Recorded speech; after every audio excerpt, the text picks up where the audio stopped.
السلام علیکم، کیسے ہیں آپ لوگ؟ امید کرتی ہوں خیریت سے ہوں گے۔ آج کی اس ویڈیو میں ہم دیکھیں گے عید الاضحیٰ کی کچھ سنتیں۔ تو چلیے سٹارٹ کرتے ہیں اپنی ویڈیو۔ عید الاضحیٰ کے کچھ آداب بھی ہم دیکھیں گے۔ سب سے پہلے جو ہے صبح سویرے اٹھنا، دین مسواک کرنا، غسل کرنا، شریعت کے دائرے میں رہتے ہوئے اپنی آرائش کرنا، عمدہ سے عمدہ کپڑے جو پاس موجود ہوں پہننا، خوشبو لگانا، سرما لگانا، عید کی نماز سے پہلے کچھ نہ کھانا، جلد از جلد عیدگاہ پہنچنا، عید کی نماز عیدگاہ میں جا کر پڑھنا، عیدگاہ پیدل جانا، عیدگاہ سے واپس پر دوسرا راستہ اختیار کرنا، یعنی جس راستے سے آپ نماز پڑھنے جائیں گے اس سے کوئی اور راستہ ہے تو وہاں سے واپس آنا۔ عیدگاہ جاتے وقت اور وہاں سے واپسی پر راستے میں اللہ اکبر لا الہ الا اللہ واللہ اکبر اللہ اکبر وللہ الحمد بآواز بلند پڑھنا اور قربانی کے گوشت سے کھانے کی ابتدا کرنا۔ ٹھیک ہے، یہ ہم نے دیکھے ہیں کچھ آداب، اور ہم نے اس دن جو ہے اپنا نماز وغیرہ پڑھنے کے بعد جو ہے اس کے بعد آپ تراش سکتے ہیں اپنے ناخن اور بال۔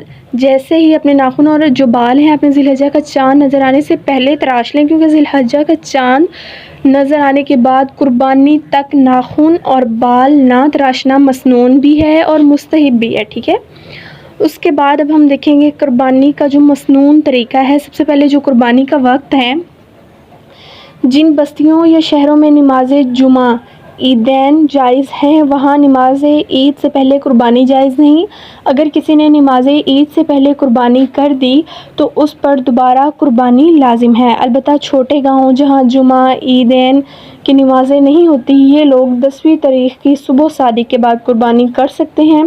ایسے ہی کسی عذر کی وجہ سے نماز عید پہلے دن نہ ہو سکے تو نماز عید کا وقت گزر جانے کے بعد قربانی درست ہے۔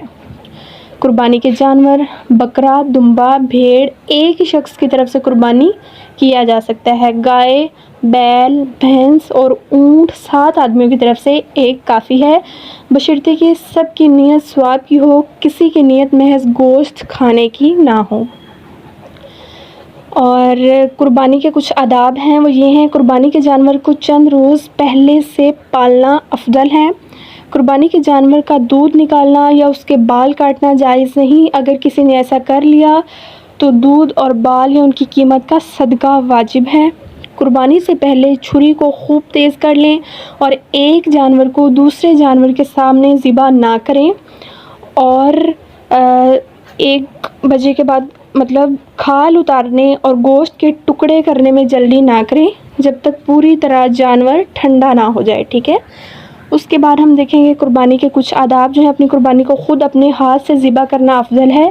اگر خود ذبح کرنا نہیں جانتے تو دوسرے ذبح کر سکتے ہیں۔ اگر ذبح کے وقت خود بھی جو ہے نا وہ پاس ہونا ضروری ہے۔ اگر کسی اور کی جانب سے قربانی کر رہے ہوں تو منع کی بجائے یہ کہے اور اس کے بعد اس کا نام لے یا سب کی طرف سے نیت کر کے پھر کرے۔ قربانی کی نیت صرف دل سے کرنا کافی ہے، زبان سے کہنا ضروری نہیں۔ البتہ ذبح کرنے کے وقت بسم اللہ اللہ اکبر کہنا ضروری ہے۔ سنت ہے کہ جب جانور ذبح کرنے کے لیے قبلہ رو ہوتے وقت دعا پڑھنی چاہیے۔ مجھے امید ہے کہ یہ ویڈیو آپ کو پسند آئے گی۔ اگر ویڈیو اچھی لگے تو ہمارے چینل کو لائک کریں، سبسکرائب کریں۔ خدا حافظ۔